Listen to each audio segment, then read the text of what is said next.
What's good with YouTube? You already know this is Big Flacco with a convict's perspective, and I'm gonna smash, dash, and slide on through with a little bit of energy. Please hit the like, subscribe, comment, and do all those things to help support this channel, and hit that bell notification for future fire content. As you can tell by the title, thumbnail, and whatnot, we're gonna get straight to it. We're gonna be talking about how numerous Nortenos have been killed in the prison system over the last 4 years. Now, all these killings have been done by other Norteños. And when I'm talking about Norteños, I'm generalizing them into three terms: en soldado, northerner, or NF member. Now, in all these prison yards, right, the increase of murders has really gone up the last 4 years. You can go back to about 20 years ago and 30 years ago, and you'd have maybe a couple murders a year, but you wouldn't have the amount that are occurring as you do today.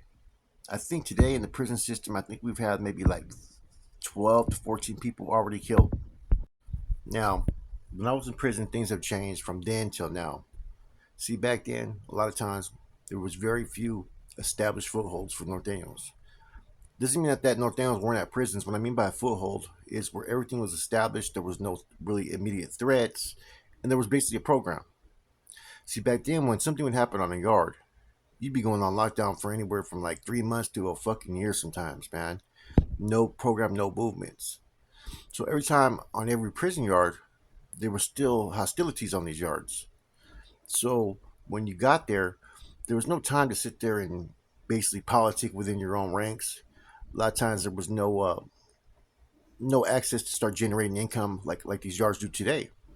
The drug trade wasn't as lucrative as it was today because everybody was constantly going on lockdown, getting off, removals, and whatnot. There was prisons that were on lockdown for almost 2 years, and they weren't doing as much modified program. So it's pretty much like you were like in the hole, but not in the hole, So those are the biggest changes. Nowadays, something happens on a yard, you're on lockdown for only like 2 weeks.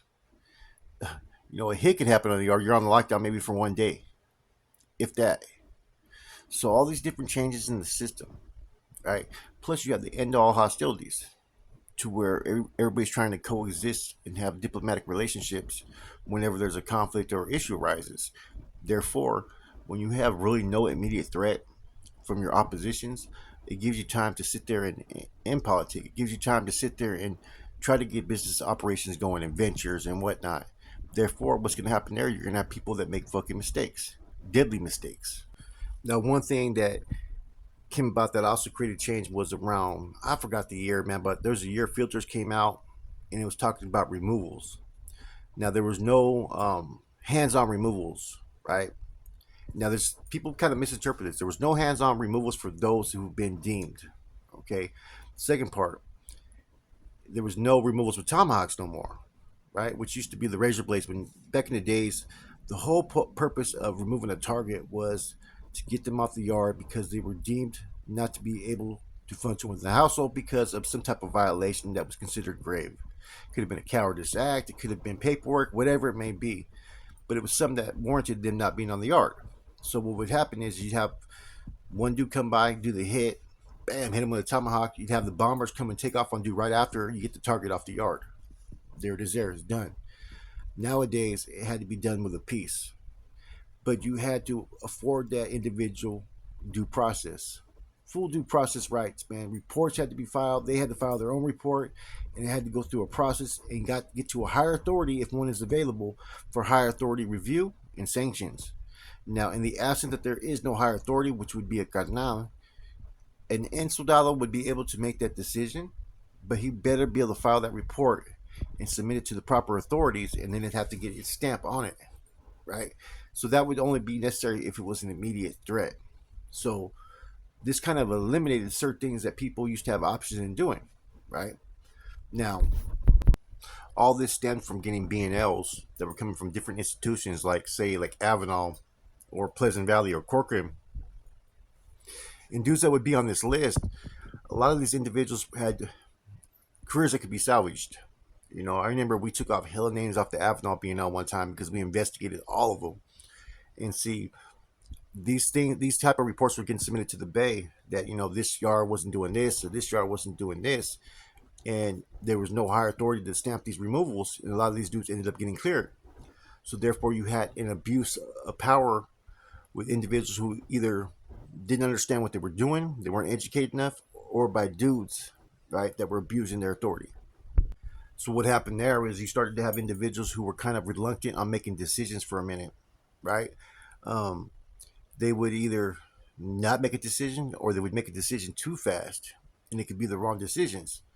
I remember I had to school individuals on this part that just because there's a no hands-on policy for those that have been deemed, if someone's under investigation or being or considered a threat at the time, and their career is still on the line to be salvaged, then maybe sometimes you will enforce to have them physically removed just because they're a threat, and you can answer that to the higher authorities up in the Bay, Corcoran, or wherever.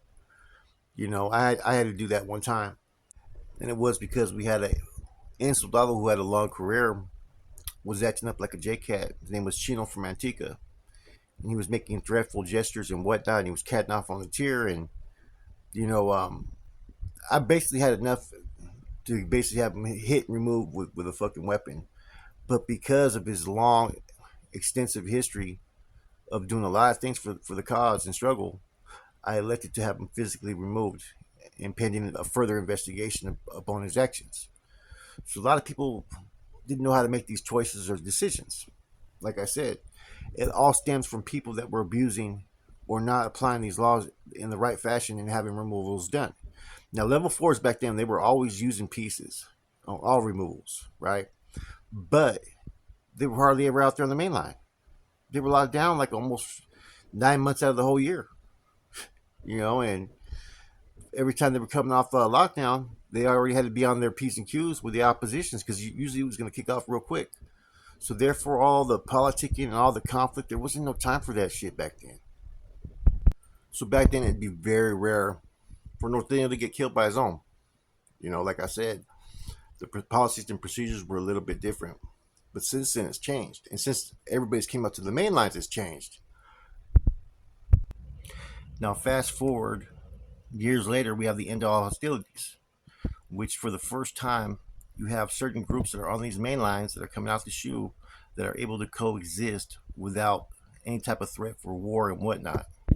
Like that happens too often whenever you have a bunch of homeboys or a scenario where there's no immediate threat from the oppositions. What ends up happening? You start to have people politicking, pushing certain issues. The narratives change from facility to facility, but a lot of times it's all the same fucking thing. People hating, people abusing authorities, people implementing new policies and whatnot that with certain individuals doesn't always sit right. Now, some of these hits and murders that have happened in the last few years have all been money and drug related. Either someone's freelancing and the household catches wind of it and they're not going to accept it, or individuals are using, right? Now, I've heard by some individuals, they say that, yeah, homeboys are allowed to use on some of these lines. But I've also heard recently from people that are out there on those lines that technically, no, they're not supposed to be using. It's one of those things where you just don't tell on yourself, or don't tell on your fellow soldado, because everything comes to light eventually. Now, you've had the incident that happened in Solano where you had two fucking killings the same day, right? Both Nortenos out of Sonoma County. Now, I've heard different types of theories. I heard that they were using was part of the reason, but I also heard that they got caught with a big bundle that pretty much jeopardized the household as well as the fucking money that was coming in. I mean, some of these yards they have policies to where the household has to get off their product first before you can get off your product. So people are starting to cut deals behind the scenes and you know um, doing things quietly because people got to generate income. They got to generate their hustle, and a lot of times they're already giving kickbacks to the casa, but then being told that they have to wait to sell their own fucking product. That doesn't always sit right with a lot of young Norteños. Therefore, they maybe decide to engage. Other incidents we've heard about people losing cell phones and product and whatnot. And that the ultimate punishment is that it's basically order for them to be fucking hit. Now, besides all the murders that have transpired that, we know about, think of all the attempted murders. When someone's getting hit on a level 4, level 3 yard, it's to take their fucking win. It's to take their life. When they did a movida on Baby Joker, they were trying to take his win. When they did a movida on fucking Mateo, they were trying to take his win. When they tried to hit knockers, they try to take his win. That's just how it is nowadays, and that's how it's always been. If you're gonna make that movida, it's gonna be to take the other person's life. So I remember when they changed the policies and said that all movidas had to be done with a piece, with a knife, right? I was all supportive of it because I thought that there'd be a decline in bad calls or a decline in gente being removed. Because I always felt like unless you committed certain acts, your career could be salvaged. The only things that I would consider warranting someone basically being hit would be, running from battle, being a coward like that, those type of issues, that which used to rise. Then the dude has it coming because he basically fucking cowered out to the household. Once a coward, always going to be a coward, you know? Now, in the 80s and 90s, there was a lot of fucking secretive shit that was going on in these yards, a lot of scandalous shit, a lot of dudes that were getting hit for things that they didn't do to cover another man's actions. And I wonder if that is occurring today, to where there's been certain movidas removals being done for someone to pretty much fucking clear up the shit that they caused. I wouldn't be surprised, such as drug debts, money owed, and whatnot, misappropriating of funds, right? What's the best thing to do? Find someone to place blame why you're fucking short on your monthlies, on the income that's generated uh, uh, on that facility. You find someone to fucking put the blame on and point it towards that direction. Next thing you know, you have them hit. You're fucking pretty much covered. Now, I'm not saying that is happening, right? But that's something to consider with so many movidas that are happening. I have a hard time to believe that there's that many, you know, uh, Northerners and Insulados that are that blind that put themselves in these predicaments over and over again, knowing that the ultimate price to pay is going to be death. Now, some of these yards are making tons of money, right? And so this is the other question that I kind of have, right? That if someone's getting putting themselves in a debt, a young Northerner, North Daniel, right? They fuck up, right? And the house is still making a lot of money. I don't see why they wouldn't cover it, give this dude a fine, and have an expectation that he's going to have to pay this back one way or another. Second of all, when you entrust someone with household business, household information, anything could fucking happen at any given time. Even when you try to secure yourself to the fullest, right? There's still a chance that they could somehow get up in at the right time for them, wrong time for you, and basically get what you have on you, right? Because that's the other thing that people talking about: people losing dope or this and that, or getting high. Well, if someone starts getting high behind the walls, right? There had to have been someone that kind of fucking led them down that path. And so there's a lot of dudes on these yards that are of authority position that are secretly fucking using. Now, one of these leaders on these yards probably ever fucking ran an AA meeting, ever sponsored a man, or understood anything that there was about addiction. They're not doctors. They're not counselors. They're none of that. They're they're criminal thugs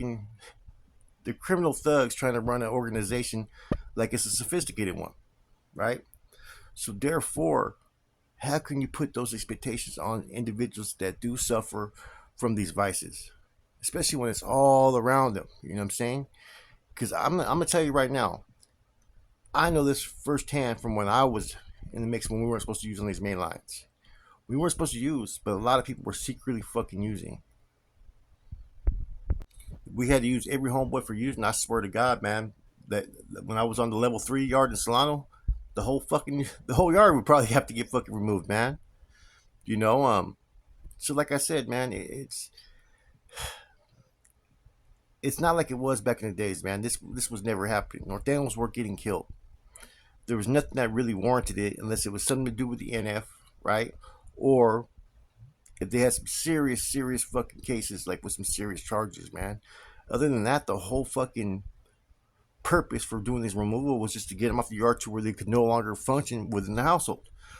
There was no other reasons. So now you got 23-year-olds and 25-year-olds, that are there on a 4 year sentence, right?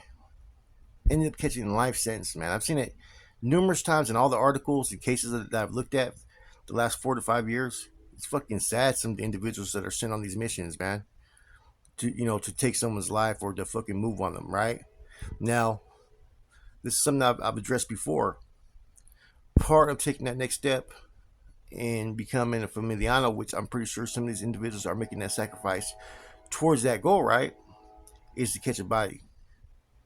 To catch a body, especially if it's on behalf of the O, is something that will always, you know, give you the earned respect that you deserve if you fall in the rank and file. So a lot of these youngsters, they want to become carnals, right? They're doing these movidas, hoping it puts them in a position to where they someday obtain that status. You know? I'm going to assume a lot of favoritism plays a role in a lot of this stuff as well. Because it always has. I bet you there's certain individuals that have committed the same type of infractions as some of these people who've gotten killed, but they've gotten a pass based upon their either their back history or based upon the fact that a certain carnal has a lot of love for them, right? So they get that pass. You have to be, like I said, equal across the board, man. And I never thought, you know, if you'd asked me this 15 years ago, would this be occurring on these main lines today? I'd say no, because it's never been the goal of the Norteño cause and struggle is to take their own people's fucking lives. Like I said, everything's changed. The end all hostilities has created a whole different climate in prison, where you got everybody out there on these lines. There's no longer lockdowns for fucking months at a time, and therefore there's a lot of politicking. And with politicking comes a lot of fucking things such as homeboy favoritism, individualism, conflicts, greed, all the stuff that you know you don't have to deal with when you're going to war. You're now having to deal with in your own fucking rank and file, and that's the unfortunate thing about it. The fucked up thing about it, right? Some of these dudes that are making calls to where people's lives are being taken, right? Maybe the same fucking person 5 years from now, either they're getting moved on or they're fucking laying it down. Anyways, thought this was an interesting topic, with all the recent hints that have been happening from the Bay to Salinas Valley to High Desert. There's been a lot of Nortenos that have been killed the last few years. And the rumblings I hear from a lot of people is a lot of these dudes were actually good dudes, man.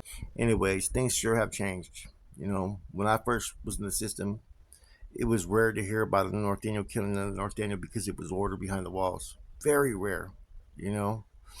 Anyways, hope you guys enjoyed the spill. Flacco Convict's perspective. I'm gone.